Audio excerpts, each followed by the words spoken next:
ابن عباس فرمانے لگے کہ قیل یا رسول اللہ، اے اللہ کے رسول، ایو جلساءنا خیر، کون سے جلساء یعنی ہم نشین ایسے ہیں جن کے ساتھ میں بیٹھا کروں، ان لوگوں کے ساتھ میں اٹھا بیٹھا کروں، ایو جلساءنا خیر۔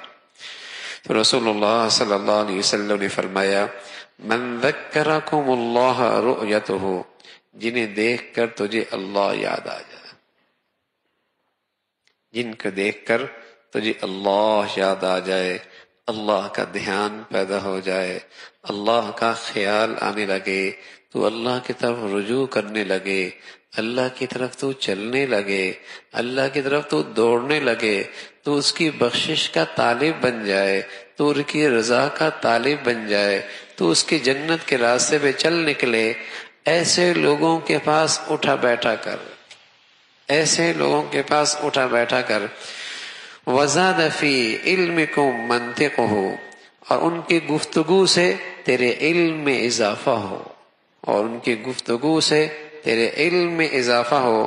وذکرکم بالآخرہ عملہ، اور ان کا عمل تجھے آخرت کی یاد دلا دے۔ رسول اللہ صلی اللہ علیہ وسلم نے فرمایا زمین میں کوئی ایسی مجلس مل جائے بڑی غنیمت ہے، جن کے پاس بیٹھنے سے اللہ یاد ہو جائے، جن کے پاس بیٹھنے سے آخرت کی یاد تازہ ہو جائے، جن کے پاس بیٹھنے سے علم میں اضافہ ہو جائے۔ اگر ایسی مجالس مل جائیں غنیمت ہے۔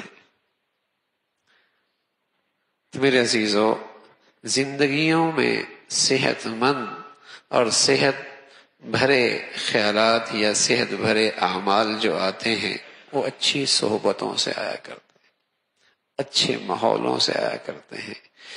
پہلے تو یہ چیزیں بہت کثرت سے میسر ہوا کرتی تھی، ہر گھر میں، ہر محلے میں، ہر جگہ ہی اللہ کے نیک بندے ہوا کرتے تھے۔ نانی کے پاس گئے وہ اللہ والا، دادی کے پاس گئے وہ اللہ والی، ہاں دادا کے پاس گئے وہ اللہ والا۔ تو بچوں کو نئی نسل کو یہ ماحول کثرت سے ملا کرتا تھا۔ بڑے بھی انہیں اچھی باتیں سکھاتے تھے، نانی نانا بھی اچھی باتیں سکھایا کرتے تھے، ان کی تربیت ہر ماحول میں ہوتی رہتی تھی۔ اور اب میرے عزیزو، کسی کے پاس وقت کوئی نہیں۔ اب میرے بچوں کو سکھانے والے کون ہیں؟ ظاہر ہے انہیں کوئی نہ کوئی تو صحبت چاہیے نا، تو وہ انٹرنیٹ پہ بیٹھتے ہیں، وہ فیس بک پہ بیٹھتے ہیں، وہ انٹرنیٹ پہ بیٹھتے ہیں، اس لیے کہ انہوں نے اپنے دوست تلاش کرنے جن کے پاس وہ وقت گزارے، جن کے پاس وہ وقت گزارے، کوئی نہ کوئی تو انہیں تلاش کرنا ہے نا، وہ ان کے پاس بیٹھتے ہیں۔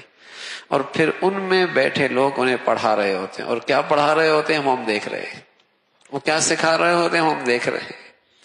7 سال کا بچہ، 8 سال کا بچہ، وہ کوئی سیکھ چکا ہوتا ہے کہ آج بوڑھا اس کا تصور بھی نہیں کر سکتا کہ میرے بچوں کو کیا کچھ سکھا دیا گیا اس عمر میں، کیا کچھ ان کی معصومیت چھن گئی، ان کا بچپنا ان سے چھین لیا گیا، ان کی گفتگو، ان کے خیالات، ان کی فکر اتنی گندی اور اتنی فساد زدہ ہو چکی کہ ان کا بچپنا ان سے چھن گیا، ان کی معصومیت ان سے چھن گئی۔ تو پہلے یہ ماحول گھروں میں، خاندانوں میں کثرت سے ملا کرتے تھے، اچھی باتیں ہر جگہ بچوں کو مل جایا کر، اب کوئی نہیں، اب کوئی نہیں۔ تو میرے عزیزو، اب پہلے سے زیادہ اس کی ضرورت ہے کہ ایسی مجالس میں، ایسے ماحولوں میں اپنے بچوں کے لیے، اپنے کے لیے فکر کی جائے تاکہ ان کا ایمان دین محفوظ رہے۔ اللہ عمل کی توفیق نصیب فرمائے۔